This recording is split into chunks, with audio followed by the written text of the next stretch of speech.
I know you for a long time, but we didn't have too many common practice Right. per se, you know, Right, that. it was more we would cross paths Right, every because that's 10 all. years. You know, so. Yeah. So you are the one of the few Maoists. Do you consider yourself Maoist still, or? Yeah, certainly influenced Yeah, by that. yeah, You know, there's okay. certain things that I took, Mass Line, Right, United right, Front, those right, things right. that are still with me. You Yeah. know, so. And so, But I also, you know, I look at a lot of other influences Right, and currents and right. to try to understand the world Right, as best right. I can. right. So tell me, you went to college, right?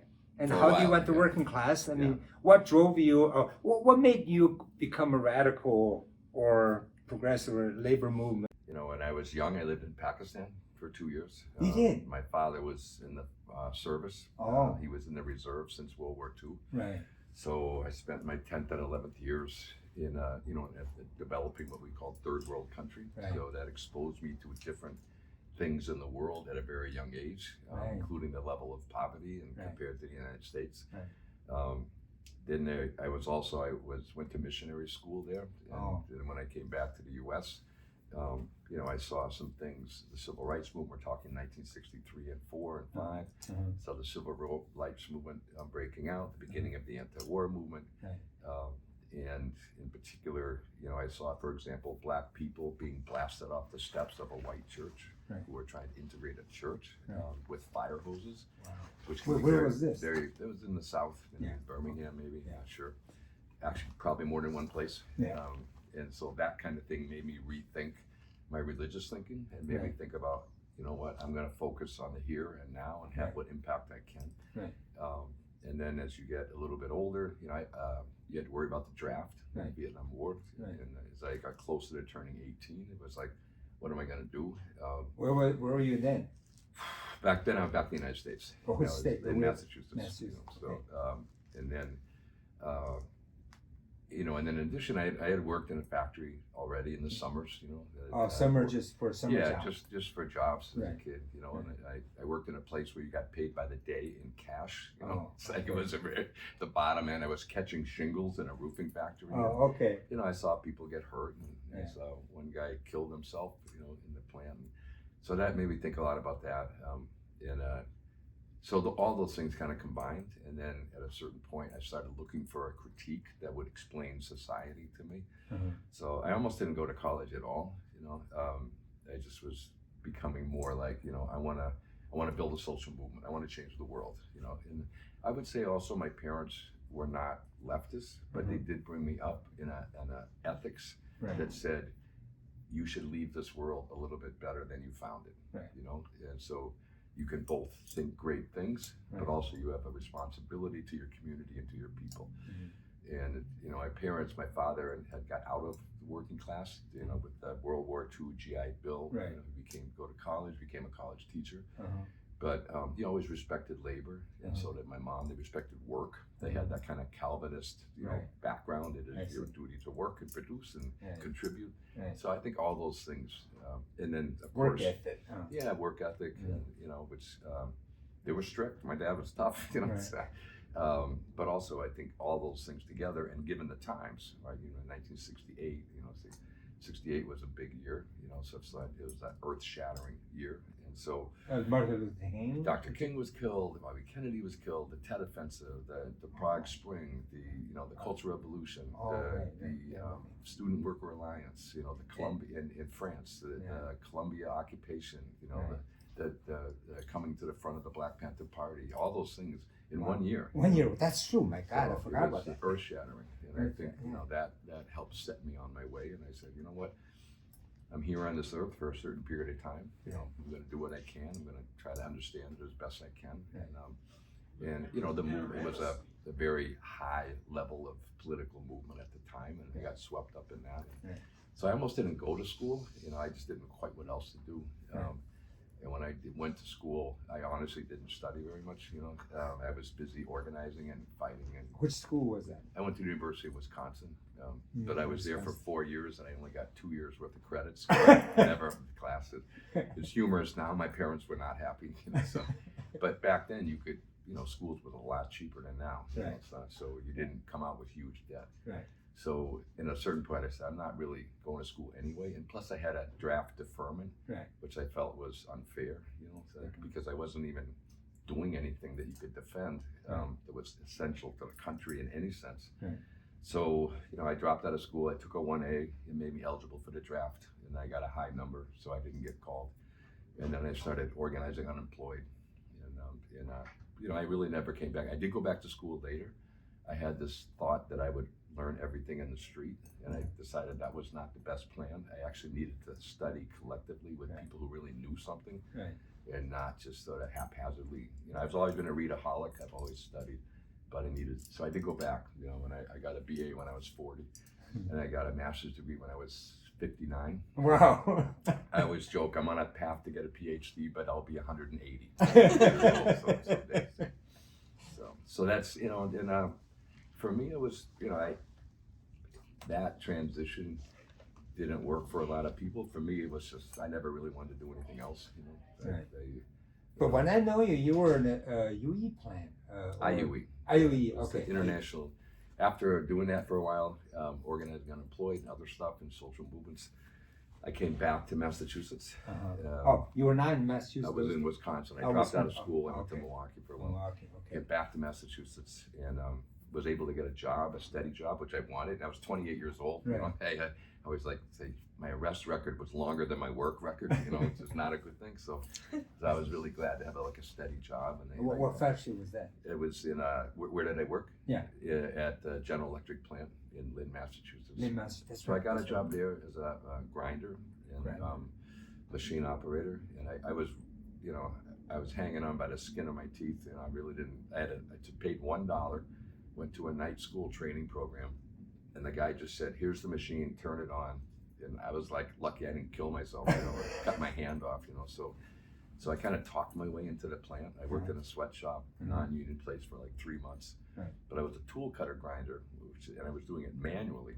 So I was putting reliefs on drill bits, which is actually very highly skilled by hand on a little grinding wheel. But it had very little to do with what I did at GE. So I kind of talked my way in, and at one point they said, "Can you work to tenths?" You were a machinist, right? At one point, so I thought that meant tenths of inches, right? So I said, "Tenths of this is," and he started laughing. So I didn't know what the joke was, but I wanted the job, right? So I started laughing, right? Like I knew what he was talking about. And I went home later and called a friend. He said, "He meant 10,000ths of an inch, you idiot." So the precision. Right. So I was like, 10,000ths of an inch. How do you do that, right? So, but then I got in, and my sense was, if you respect the work, I came every day. People knew I cared. So the older people would take care of you, So the inspectors would, and I screwed up yet another part. And this was expensive shit, It was like titanium. It's going in very precise. And the inspectors would help me and say, "Hey, you know what? You messed this up, but I think I can touch it up for you." And they also needed people. They were hiring like 1,000 people. So, but I learned it. But you had to be humble. You had to be respectful of the work. And then the older guys would take care of you. If they thought you were a jerk, they'd let you sink. So that's how I got into that. And I like the work. You learn the work, and even the very, very skilled stuff becomes repetitive. It's production. Right. So you get the hang of it. It's not that tough, but it takes a while. Right. And I like the work. 2 years on third shift, going in at 11 o'clock every night. Right. That wasn't great for my mental health, but the work was good because there was no managers. Right. So Right. You could get all your work done in 4 hours and then, calm down a little bit. But in terms of, I got migraines. I never had them in my life, from working it. Now your body isn't really meant for that. Right. And so, and then second shift. But then I got into the union, the work, the people. I loved the people. I never really, I liked, we go. The bar was open at 7 a.m. on Friday. That was kind of cool. We'd all go down. The whole third shift would go out, and your weekend started at 7 a.m. So you would think, well, it's really 3 days. And now you have all day Friday and Saturday and Sunday. Right. But then Sunday night you had to go to work at 11. So you try to stay up, and that Sunday night I was a wreck. So. But anyway, so that's how I got into it, and it was a life I really liked. It was never, I never really thought twice about it after that. I did go back to school, but it was so I could learn better how to do labor work, how to organize. It wasn't. I never had any thought of like leaving, and I eventually ended up teaching at University of Massachusetts. I taught at the Harvard Trade Union program, but that was much later. Right. When I had a lot more experience, and they were looking for some people who had experience in the movement. Right. Not just people who are academics, but I've also like. I appreciate learning from people who have PhDs, who have actually studied the stuff, and not just while they're running around doing 50 other things, So I appreciate academic work and intellectual labor. That's just not where I primarily put my own energies over the years. So how long you in that plant? 33 years. So. And you become a shop steward and later on become the union shop steward, which was some of the most fun. I mean, the stewards. Also the most pressure, because when you get elected to a full-time position, you're in the union hall and you're working all the time if you care, if you're serious about it. You're working nights, weekends, everything. But when you're a steward, you have nowhere to hide. It's like you have to go in there and work next to the guy who's mad about the contract or who didn't get the job he put in for, or who thinks the union's a bunch of lazy folks that I don't know if I could swear in this program, but lazy people or that's corrupt. I'm sure you can swear in English, and we translate to something differently. It's more polite. So I became a shop steward. For how long? Probably 6 years, something like that. Then how long before you become a shop steward? So our bylaws said you had to be there 2 years before you could be a steward. Okay. But if there was an opening and no one with 2 years seniority put in, then you could put in. So I think maybe a year and a half. Oh, okay. Became a steward. There was not. Sometimes you had contested elections, but usually they had to find someone to do it. It's not. People call it a thankless job. I never really felt that way, but a lot of people did, and it is a lot of pressure. And you have to take it home with you. And in our, we don't get paid or anything. You could get off the job maybe for an hour to work on something, but you go back to work, so there's no extra money. There's no. We don't have super seniority. Nothing. So then, when you do union work, do you clock out, or how does that? Sometimes you could get the contract allowed us a certain amount of relief time. So, and you could, but then you just put it in, I'm on union business. So technically you had to get approval each time you did that, but it was pretty routine. And it was also limited, and the company paid for it a little bit, I believe. It's now been a long time, but after that, the union would have to reimburse you. And if you were abusive about it, of course the company would complain, and it also depended on your job. If you had a really critical job, they had the right to say you can't just walk away, so you have to do the work. But in my kind of situation, it was pretty flexible, and also the pace of work. It was a union shop. We weren't it was skilled work. Not speed up. For 100 years, they've been trying to take the individual control of the machining process out of it. Have somebody run it somewhere else, but they've never succeeded. We always have a way to keep somewhat control of the pace and the time. And it was a union shop, and it had been union for a long time, and pretty strong, long before I got there. So the pace of the work was not such that you didn't have time to talk to somebody, usually. So when you do, so somebody had to complain and have filed grievances, you have to do outside the job? No, you could do it on the job. You could say, you could tell your foreman, I need to go talk to my steward, and as long as you weren't gone and he might say, hey, finish the job. No, but you can't walk away from your machine when it's cutting something. But generally speaking, you would access the steward. One thing we had, which some plants did not, Pratt & Whitney, which was the other major aviation aircraft engine in Connecticut, who was our competition. Their executive board members, the officers, did not have the right to come into the plant when they felt like it. They had to go through a very strong rigmarole. In our plant, technically, you had to let the foreman know you were in the area, but really in life, that actually broke down. So really the officers and the executive board full-time union officers pretty much had the run of the thing. Again, as long as they were not abusive and disrupting everything. So that was a big deal. So we had a pretty strong. In 1986, we actually had a strike over the right of the stewards to represent people and not face discipline, because a bunch of them were fired or suspended.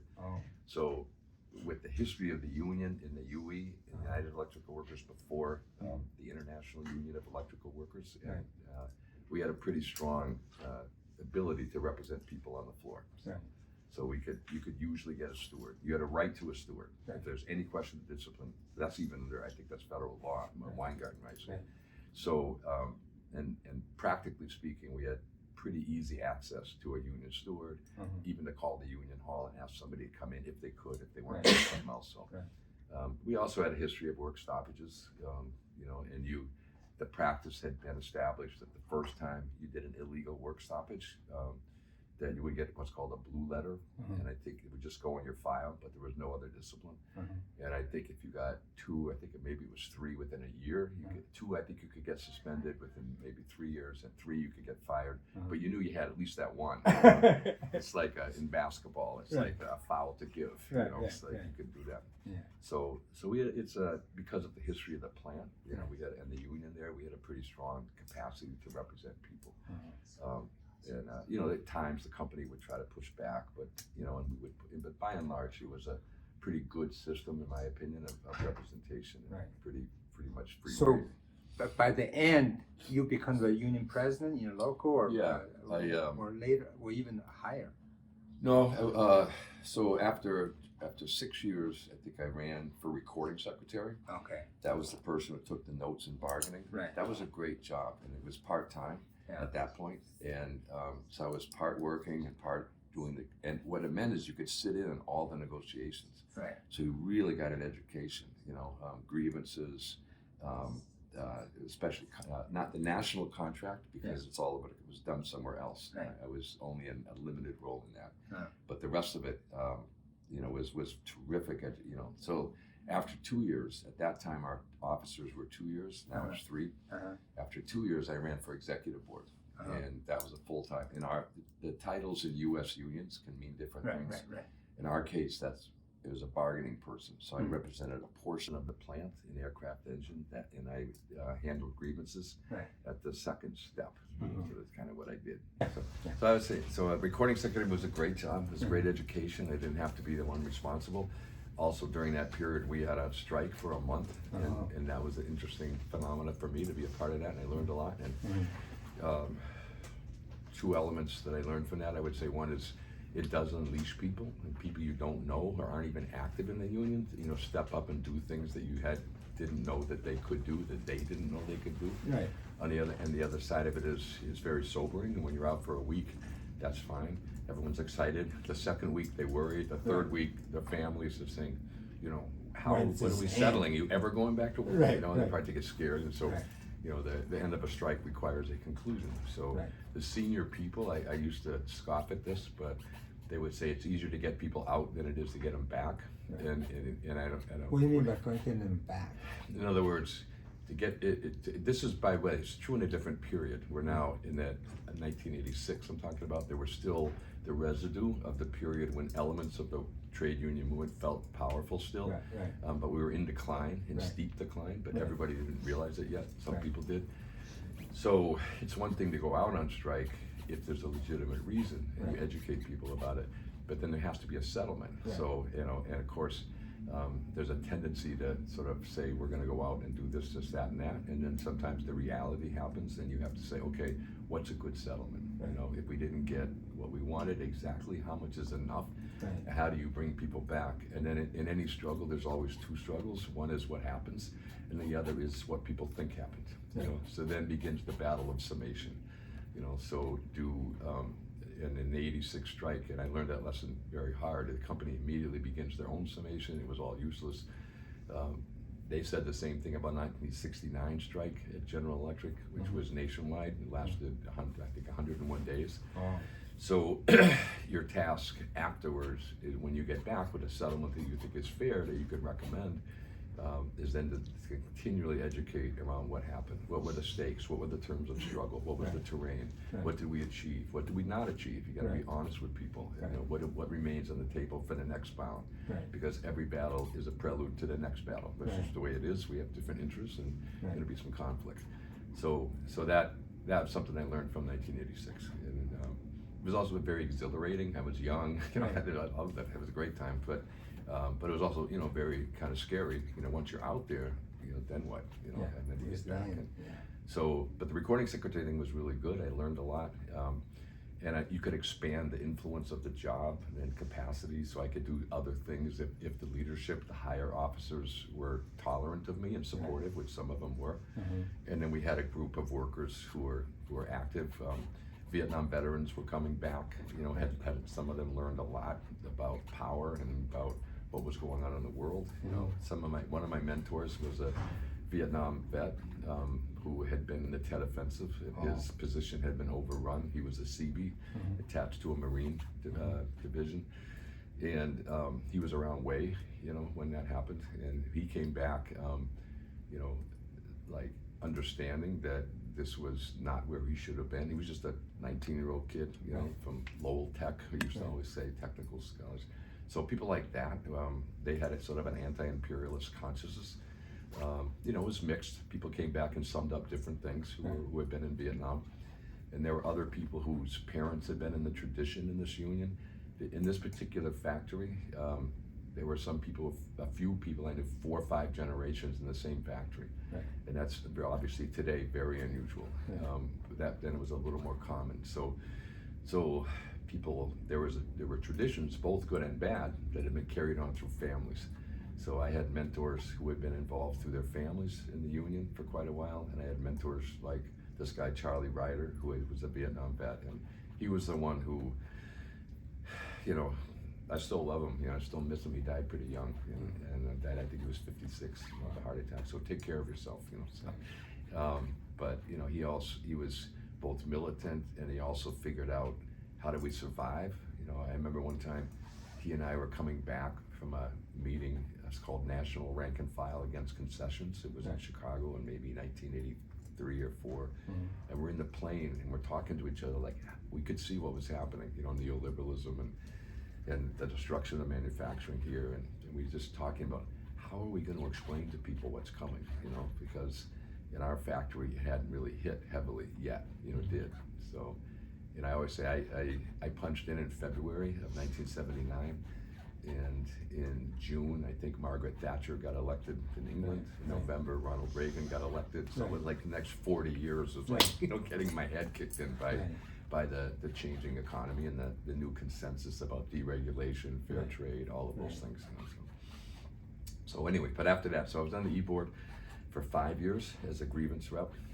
Back to the your mentor talking about, and what insight did he offer you? He had a lot of principles, and he fully believed in workers, and he was militant. He was not, he lived with some of us young radicals. He was very tolerant of us, and kind of helped guide us so that we didn't do anything that would be destructive to ourselves. And he also, when we were on the defensive, and I've been on the defensive my entire life in the career, pretty much. Sometimes you can take the offensive within the defensive, but strategically, the factory, they were ripping down buildings around us there. We had people come in one time from South Korea, and they wanted us to literally show them how to do our work so they could move it to South Korea. Said, nah, we're not going to do that. Let's say, you move it, but you figure it out. We're not going to help you. So in a period of retrenchment, he helped consolidate, helped us learn how not to engage in unnecessary factional work in the union. This is really important. And he also taught us how to compromise with the company when we were on the defensive. And you have to figure out, there are certain things I will compromise, there are certain things I will never compromise. So your wages and stuff, you might have to do what you have to do and accept something you would not have accepted had we been in a stronger position. That's just objective. That's just learning your common sense. On the other hand, when the company tries to take over your union, that's something you can never compromise. So through what would be classified as a company trying to take over your union? At the time they had. Trying to think back, there was a big deal in the U.S. manufacturing about we have to copy the Japanese model. So team concept, all that stuff. So there were trainings, and they had they used Japanese terms, which I can't remember, but so they wanted us to help them. They finally figured out that we actually knew stuff that they didn't. So then the question is, how did they get it from us? And we developed a practice of what we got it from a guy named Charlie Richardson, who was an academic guy who helped us. They called it continuous improvement, was the Japanese model of, and they would say to us things like, you no longer have to leave your brain at the plant gate. And what they meant was, we're gonna take your brain, right? So they would say things like, so they called it continuous improvement, and we called it continuous bargaining. So we said in every situation there are different interests, therefore we are engaged in bargaining. Can we make compromise? Do we wanna make good parts? Yeah. Do we want the factory to succeed? Yeah, because if it doesn't, we don't have a job. So then the question is, but we always maintain our independence as an organization. And they would continually try to restrict areas of bargaining and say, these are things we can deal with in teams. So they would even argue, health and safety, that's not a union issue anymore. That's something we can deal with separately. And we would say, oh yes it is. Actually, we only bargain with you over things where we have some different interests. Did interests overlap sometimes? Sometimes they do, yeah, that's okay. But fundamentally, we would maintain our own organization and our own independence. And you can compromise without what we call giving away the farm, and the fundamental thing is we needed our own independent organization, and we would use our brains to compromise where we had to, because we were getting our heads kicked in by the change in the economy and stuff. We understood that. So a lot of it had to do with, in terms of the company taking over the union, had to do with how do we respond to these so-called Japanese concepts. Actually, some of them were very American concepts, which had been imported to Japan and imported back to the United States. But there was this fear, like the Japanese manufacturing. When I was very young, something made in Japan meant it was lousy. I know, I remember, There was even songs about that, right? And then, but by the 1980s, it was the Japanese are great at everything and we suck, so we had to be like them. So, and we didn't mind improving, for example, if we bargained to, for example, collapse job descriptions. That was always a big thing. With too many job descriptions here, no one can do anything else. It's inefficient. Most of the crimes committed against the U.S. working class, and probably everywhere else in the last 40, 50 years, have all been done in the name of efficiency. And it's efficiency for who? Who benefits from the efficiency? So it's always keeping in mind that underlying issue of we have some different interests. And so when there is a benefit, which is just another way of when more value is extracted, by our process, who benefits? And will the company benefit? Yeah, they will. They're going to make money. I get this. It's a capitalist system. So, but we're going to benefit too. And one of my friends, who was not a big thinker, he was just a guy. He always used to say, and if they don't come agreement, the pain will be shared. And because we're going to feel the pain, but we're not the only ones who will feel the pain. They will feel it also. So we try to, and it's hard to maintain that when you're on the defensive. When you're feeling weaker. Our density, meaning the percentage of union workers in the GE, General Electric, was shrinking every year. Factories closing, moving all over the world, moving to the U.S. South, which was non-union. And moving to the global south, moving to Eastern Europe, moving everywhere. Moving Russia, China, all over the place. So in that position, our bargaining was weaker, and we always talked about and believed in international cooperation. It's extremely difficult to make that actually have a material impact on your circumstances. So we spent all of that time largely on the defensive, even though we were a pretty strong local union. And in each one of those cases, we always kept certain fundamental things. We'll never give up our independence. We also didn't have a lot of support from the international union. We say international in the U.S. means Canada. It means Canada, maybe Puerto Rico, and even the Canadian unions have split off for the most part. So it's really U.S. unions. So when if the national union was trying to compromise more, we developed a strategy which we called Fortress 201, which meant Local 201 was the name of my union. And we would build a moat around our local so they could never take us out, even if we were problematic to them, voting against contracts. What does that look like? That's a metaphor. It's a metaphor. We didn't actually dig a moat. Yeah, so what's concretely what do you do? Yeah, it meant that, first of all, we had to have a base. It was a democratic union in the sense we have elections. And we had to maintain, educating our people constantly so that they understood what was happening. So if our president, our national president, once came into Lynn, the town where I live, met with the opposition, and never even told us when I was president, never even told me he was in town, you know, which violated every norm, you know. And he said, I just came to see friends. I said, yeah, okay. So, so it meant it meant maintaining politically our position in the union where we couldn't be defeated by a more conciliatory group, because there were people saying, we don't have to fight so much, you know, we can, you know, there's a lot of benefits if we cooperate, we'll get this. The other thing it meant was cooperating enough so that the company didn't squash us completely, because you know, capital is mobile and workers are not, you know, and there are industries which are very difficult to move. You know, we used to think, nah, nobody, you know, I didn't think this, but workers would say, nobody can do what we do. I say, dude, if wages are cheap, that also means training is cheap, you know, so there's no one in the world that can't do what you're doing, you know, and if they can do it at much less cost.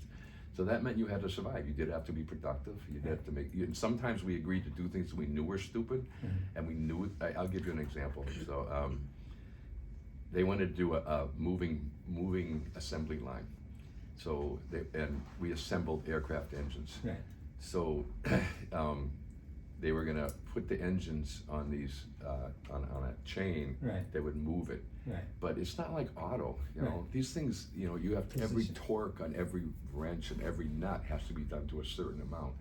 So it was moving so slowly that you couldn't even see it move. So we're like, and they put like $1 million into this, and they built this whole chain, they pulled card, they bought all this new stuff, and all of our assemblers are like, Jeff, this is fucking stupid, you know, like these are idiots, you know.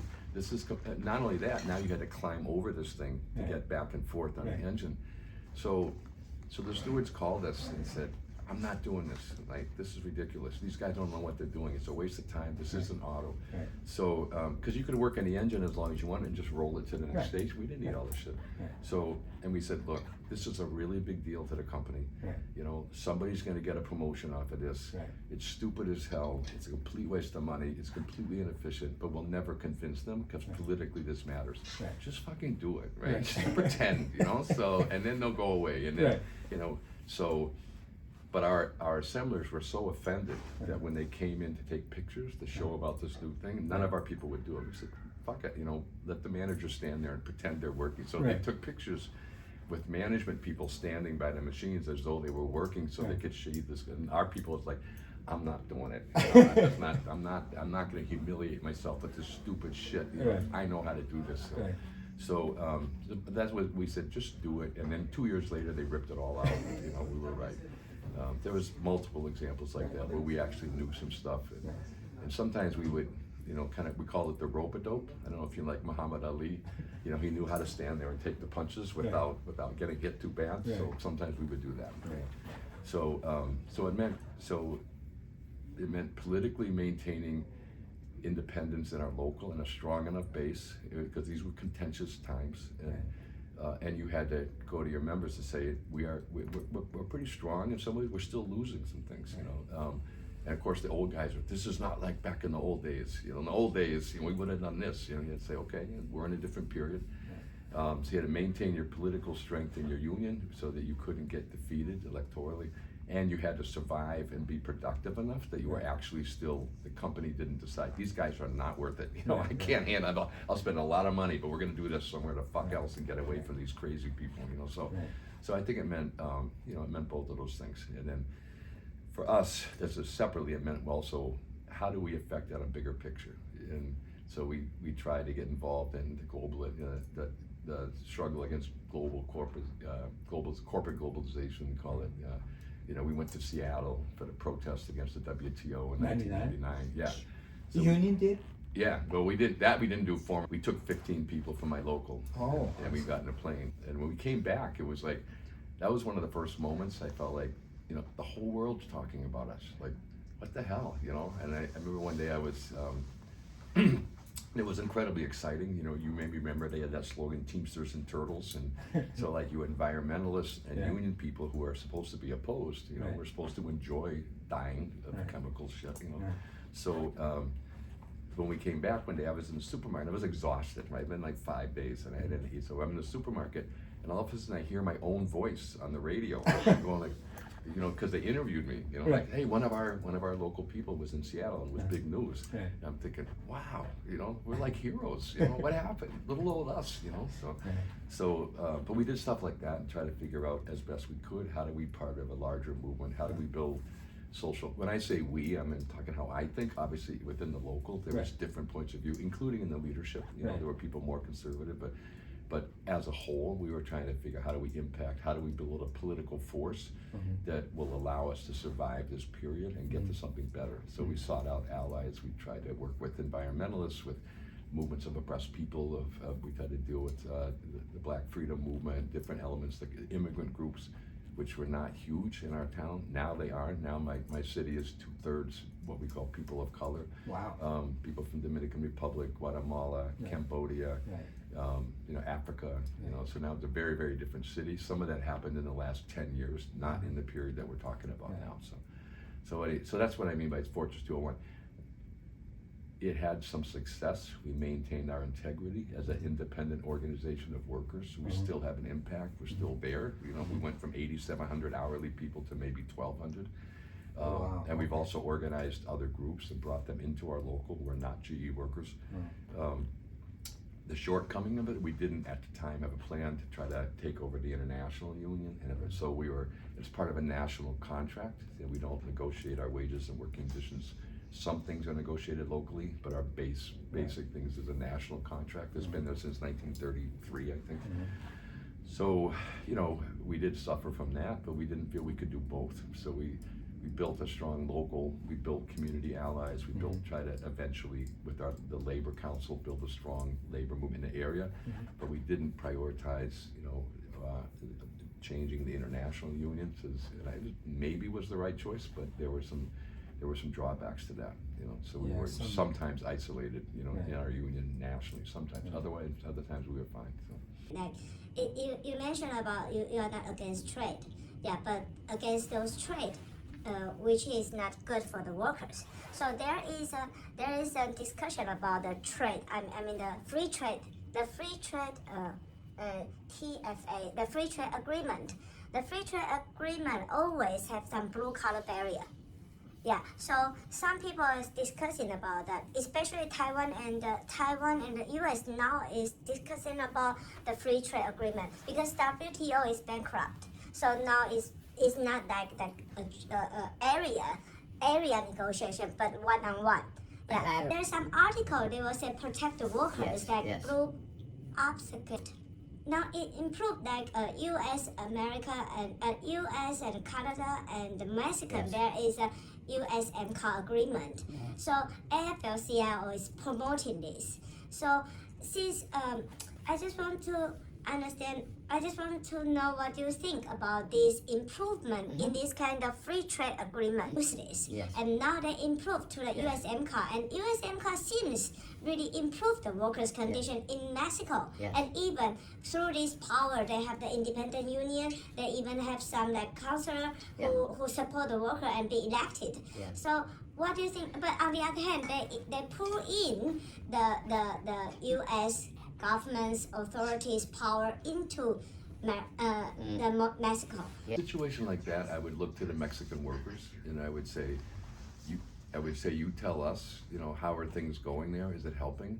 And what I'm hearing from them is yes, it's helping. This new language, even though it was negotiated under Trump, you know, and what matters the most is that those languages that allow you to appeal certain things, they have a rapid response, which actually gets potentially sanctions if Mexican or U.S. companies in Mexico violate labor rights, do not allow independent unions, do not allow votes. There are sanctions, there are consequences. The difference is partly under this current administration that the Biden administration has some really good people. Some of them are former AFL-CIO people who are experts in trade, who are helping implement that. Otherwise, it's words on paper, as you said. And what they did is, my understanding is, they put in a mechanism of rapid response to investigate. So it wasn't just file a complaint and you hear about it 7 years later. My understanding, so that tells me two things. First of all, again, you listen to the people who are directly affected and whose country, and they can tell you how it's going. And second of all, that you know, the world we live in, sometimes you fight for incremental change, and that some of these things if you push your way, if you can influence the administration in this country or in Mexico to negotiate something, and then you influence them again, if you have the power to actually make them try to enforce this, that those things can make a difference. And on the large scale of things, not so much maybe, but once one or two factories is able to build independent unions in Mexico, which is a huge breakthrough, then you hope that, there's that old saying, a single spark can start a prairie fire. So you hope that, that will happen. And so it's the same thing like as, the UAW victory at Volkswagen in Tennessee. Are we finally breaking into the South in the US? We hope so. So yeah, I think those things matter. And I think it's a question of being mature politically and understanding that some of these things make a difference. But each opening creates a strength, an opportunity to build more power. Nothing is an end in itself. There's always the next battle. So the question of the benefits of the Rapid Response Agreement in the USMCA, the new NAFTA, is it allows you to build strength. So, and strategically, you're always trying to build your own independence and power.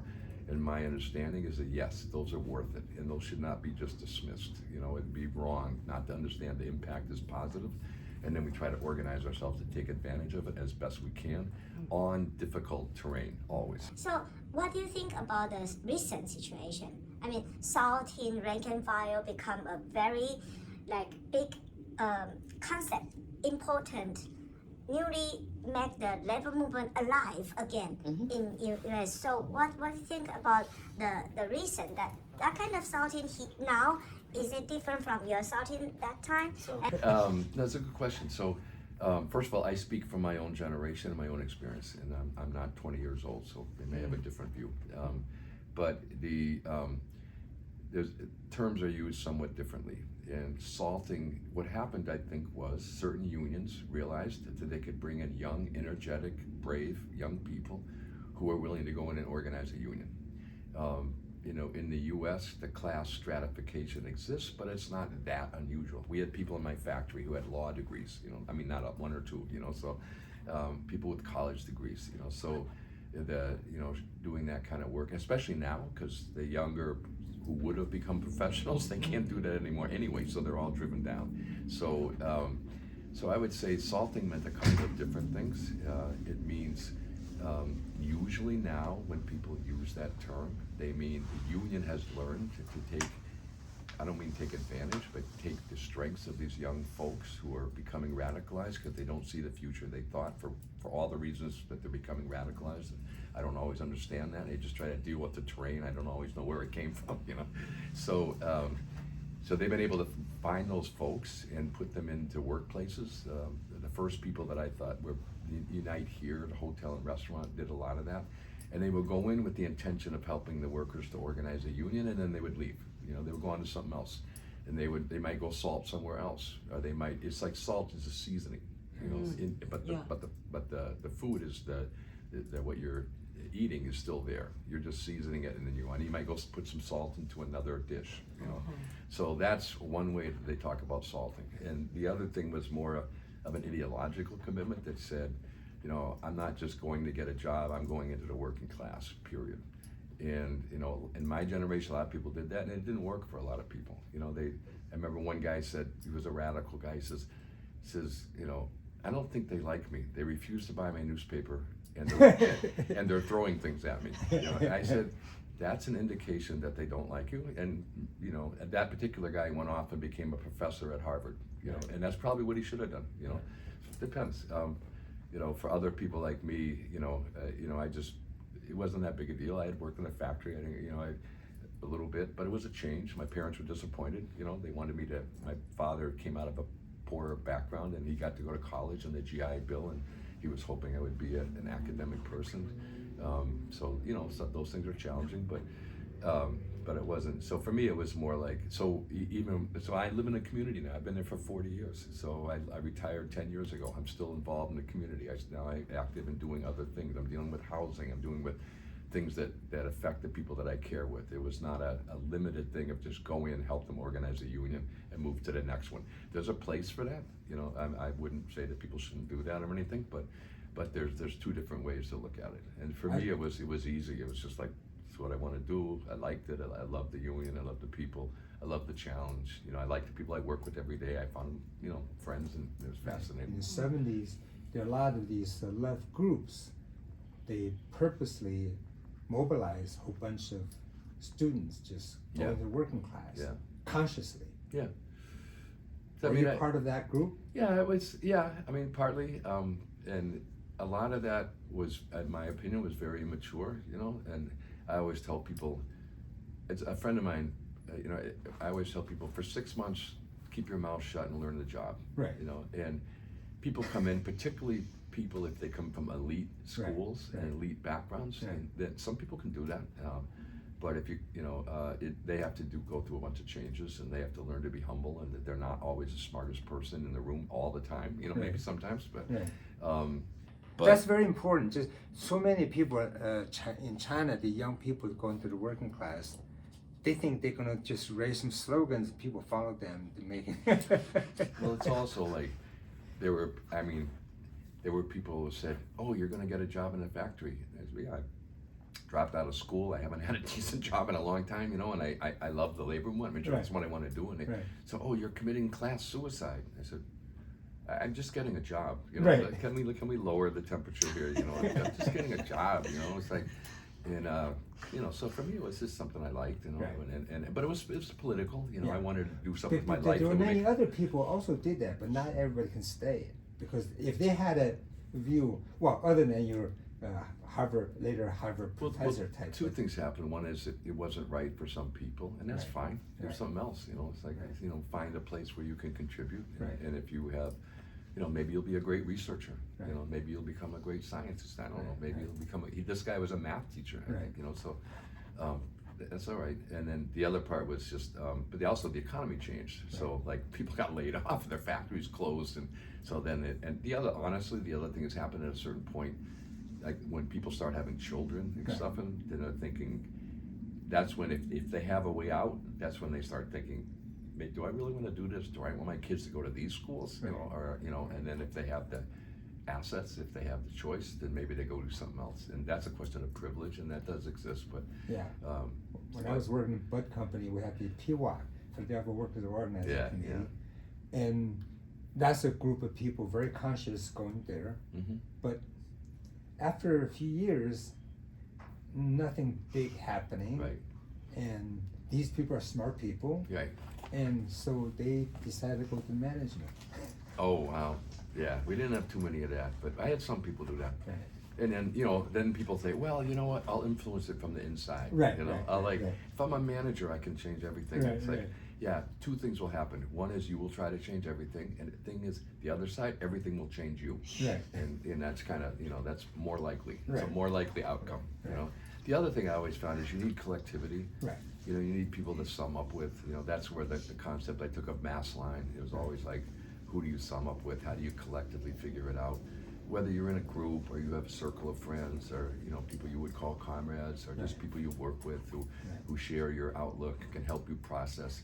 Otherwise, you just, as an individual, you just get swept away. Right. You know, and pretty soon you don't even remember what you were doing there. You know, you're just trying to survive because it's hard. Right. You know, I mean, you have your own life. You know, it's and especially we're on the defensive for 40 years. I've been on the defensive. You know, it's like, so you have to find joy in that. You Right. also have to find things that sustain you as an individual. And Right. people are very different. Right.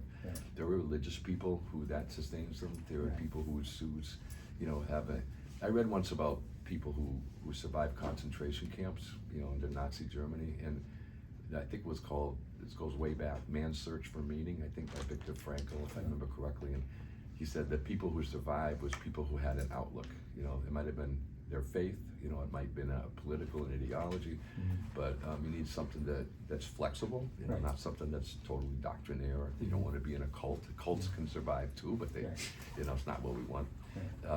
So I think people who have some sort of collectivity, and that was always important to me. I had friends, I had people we talked, we met, we think, what are we doing here? Are we losing sight of what we're doing? Can we make this compromise? We used to call it dancing with the devil to save your soul. Right, You know, dancing so with like the we would say like, Yeah. you know, we're dancing with the devil. This is the world we live in. You know, I Right. have people that need jobs. I have people that need to make a good living. I'll make some compromises to do that because I have to be faithful to the people. They didn't elect me Right. to like, so I can, you know, exercise my own fantasies. You know, they elected me to solve problems. So, Right. so you need to do that, and then, but you do it in a way, even though if you're dancing with the devil, you got to save your soul. You know, you got to, what's the core of what I believe in, and that goes back to, we always wanted to build an independent force that we're responsible to nobody but our members, and the material circumstances that we were trying to negotiate. So, you know, so that's how we kind of tried to find that. It was complicated, you know, but it was never boring, you know, I can say that much. It was always No question. entertaining, you know. Your ideology plays in your work, or you Yeah. just purely enjoy your work. Yeah. First of all, people should not have this preconceived notion that they're going there to become a hero, you know, like, maybe you just get a job, man. Maybe you just work. You know, maybe they don't realize how smart you are. You know, all these other workers. You know, something. And maybe you don't get all the glory and the accolades. So forget that. You know, after a couple of years, that's gone. You know, so you know, it's, you know, my mother used to have a slogan on her desk from Helen Keller, who was a socialist and a blind woman who was a great woman, and it said, this was the culture I was brought up in my family, and it said, the world is not moved by the great and the powerful, but also by the humble worker, you know. And so, you know, when I took that, and one of the things when I was trying to understand what Mao said, it was that mass line, from the people to the people. So you start with, what do people think, and what do they experience, what do they know, and you try to process that. I mean, you have your own ideas, you have your outlook, you have your concentrated knowledge, you've read, you studied, that's good, you should use that. But use it to understand how to move things forward step by step based on what, don't go in there like you think you know everything. And that, I mean, it starts at the beginning. It starts like, I didn't even know how to be a grinder. You know, if I wasn't humble, I wouldn't even have made it through 6 months, you know, because the older guys would not have taken care of me. They protected me and showed me, because I showed that I cared. So it's the same thing with ideology and politics. You got to listen. You know, a friend of mine got hired by the painters union, and he was having a really hard time. And he said, how long does it take to really understand a local? And I said, in the building trades, maybe 2 years, you know. And he was like, 2 years? I goes, yeah, that's, you know, there's a lot of listening. So, but I don't mean that you're not conscious, you know. You try to think out, use your summed up knowledge, your experience, your theory, wherever you got it, you know, use it, try to figure out a path forward that will build power. And so it's both. It starts from listening. I mean, I'm not saying anything brilliant, you know. It's just, it starts listening from people, and then use that. And I think all great organizers have that. It's not strictly a Marxist concept or something. Ella Baker, in the book, who was a leader of Student Nonviolent Coordinating Committee in the Civil Rights Movement, you know, there's a book called I've Got the Light of Freedom by a guy named Charles Payne. And she was a radical person, courageous, great woman leader, but not a Marxist as far as I know. And that was her method also. You know, she used it in a rural South, dealing with people who, some of them couldn't read and write. They were the most oppressed people in the United States. They were, you know, Frantz Fanon would have called them the wretched of the earth in the United States.